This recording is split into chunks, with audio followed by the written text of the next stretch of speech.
What if I told you that the key to being happier, more calm and productive is to actually learn to let go? Learning the art of detachment can really change your life around. It can help you to stop overthinking, to be more present in the moment, to be happier, more calm, more productive, and therefore a lot more successful. Have you ever noticed that you tend to be more unhappy, anxious, the more attached you are to a certain scenario, person, or even a vision you may have of the kind of future you want for yourself? Psychologists refer to this as the control paradox. The more tightly you hold on to something, peace and ease just feel out of your reach constantly. This video is split into 4 chapters. Firstly, what does detachment really mean? Secondly, why is it important for you to detach? Thirdly, practical tips to detach. And lastly, my daily 5-minute detachment ritual. And this has helped me so much in literally changing my life around. It's enabled me to go with the flow of my life in such a beautiful way. Firstly, what does detachment really mean? Now, I want to make it clear, it is not about being numb and lifeless and cold. That is not what it is at all. You can still care. In fact, you can still care deeply, but you do not let outcomes in your life control you. You are not in their grip. It's akin to being in the eye of the storm. In a sense, the storm is always going on around you. There are deadlines, there's stuff going on in the world that you are exposed to, there are stresses, there are goals you want to meet, but you're no longer getting swept into it all. There's a certain level of detachment. You care, you're still working towards your goals, you still want to have good relationships in your life, you're still trying from your end, but the things that are being thrown at you do not cripple you, they do not make you question your self-worth, you're not seeking external validation and constantly trying to prove yourself. Basically, the storm of your life, which is always going to be there. There will always be some obstacles, some stresses. That storm will not control you any longer. And when your emotions are no longer going around in a roller coaster with all the stuff that's going on around you,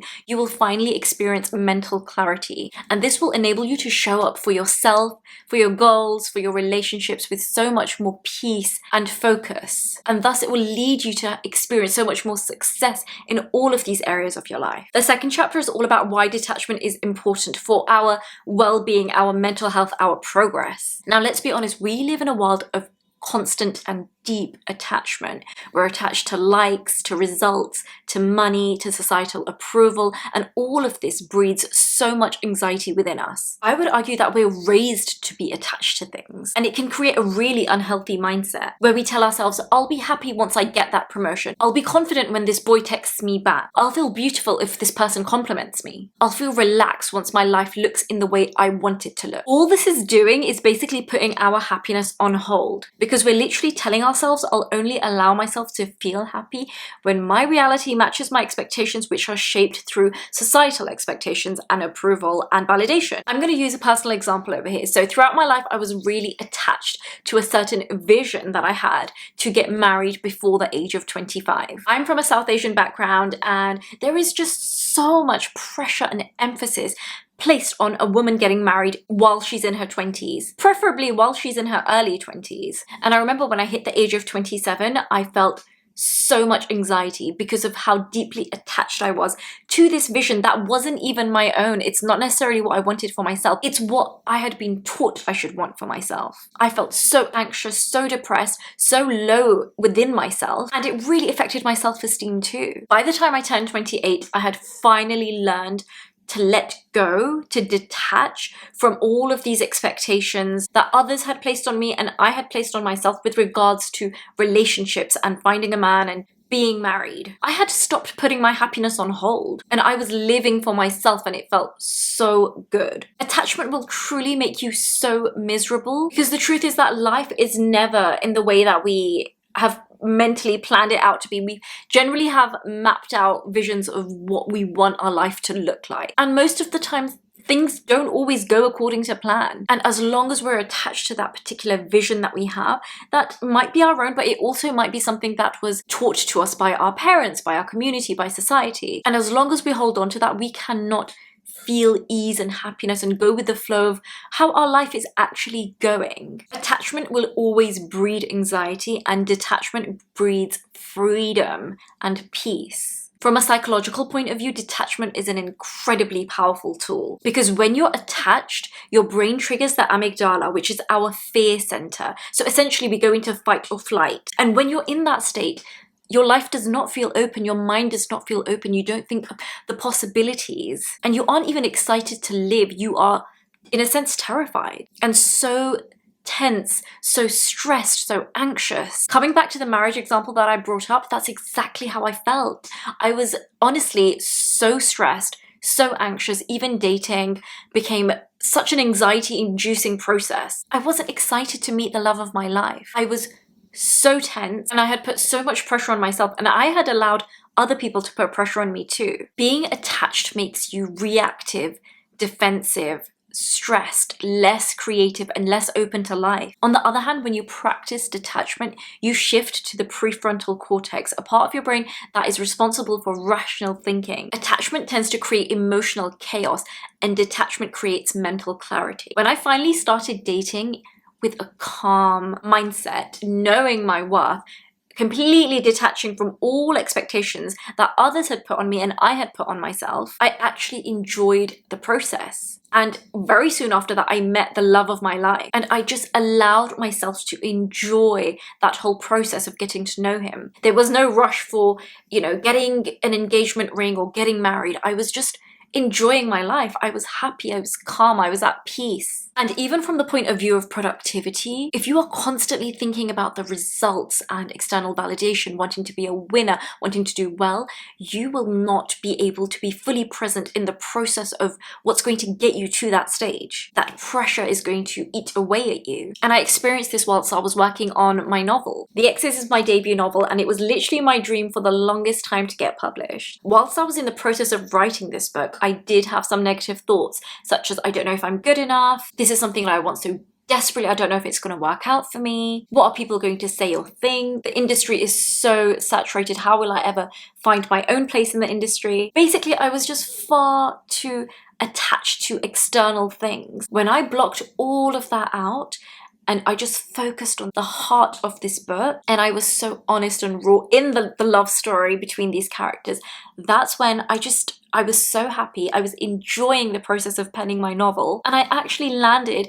a publishing deal with Penguin Random House soon after finishing it. So let this be a powerful reminder that as you detach, you will open your mind up to possibilities, to deep focus work, to enjoying your life as you go on the journey to get to the different destinations that you long to. The next chapter is all about practical ways to detach. I'll be sharing 3 different techniques over here. Firstly, focus on your actions, not the outcome. When I first started my social media journey, I would be so anxious about what people who know me in real life would be thinking or saying about me, or how my videos, my content would even be received, like, getting no likes, getting no engagement. But this is something that I'm really passionate about, and as I shifted from thinking about the outcome and being too attached to the outcome, and I started focusing on what I could do, what was in my control, which just comprises of the actions that I'm able to take, I was suddenly so excited about my content creation journey. I was a lot more productive. My mind felt so open and free. I was calm. So ask yourself, what's in your control? For instance, if you have a particular goal, focus on the goal and try to remove all thoughts of the outcome as much as possible. And I know this is really hard, but it will truly help you tap into your creativity so deeply. You cannot control if a video goes viral, if somebody likes you back, if you get that promotion at work, but you can do the work. You can put yourself out there. You can try. That's all any of us really have any control over. And when we do that with as much passion, honesty, excitement as possible, the chances of us finding success in whatever we've set out to do are so much higher. And when we detach from the results, we have a certain sense of, fine, that wasn't meant for me. Something better is on its way. I am destined for so much more anyways. And that enables us to find so much inner peace and happiness with the flow of our life, with the way things are just working out for us. The second technique to detach: observe but don't absorb. So if something upsets you, for instance, a colleague or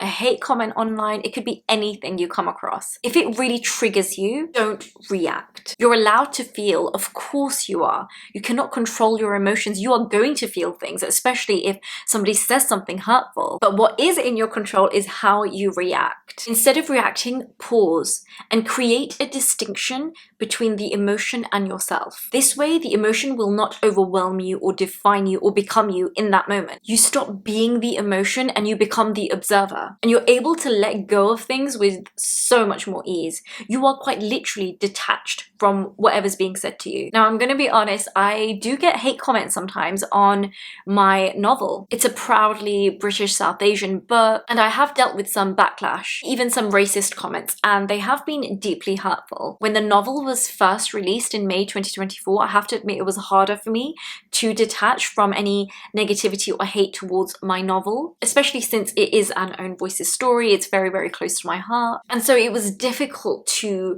detach from the hate. But now if I do ever come across any comment that might be racist, that might be quite rude, that might be quite hateful towards my book, I'm able to detach instantly. I just don't give it my energy. And having this pause really helps to not react, to just take a moment for myself and to create that distinction between the emotion that I'm feeling, which might be hate, anger, hurt, offense, and making it separate from myself. And then I observe it. Okay, I'm feeling this because this person is trying to trigger me. And then you think about it from their point of view. They are clearly experiencing their own sets of insecurities or fears, because it isn't healthy or normal behavior for somebody to post Islamophobic or racist things about someone or their work. And when that level of detachment is there, you understand that it isn't about you, it's about them, and it's not your problem to deal with. The third practical tip to detach is to create micro disconnects. There are so many things that we are so deeply attached to at an everyday level in our lives. And as we start to create separation and detachment from these things, it will make it so much easier to detach from the bigger outcomes and the bigger things in our lives as well. You can create micro disconnects through acknowledging all the things in your life that you are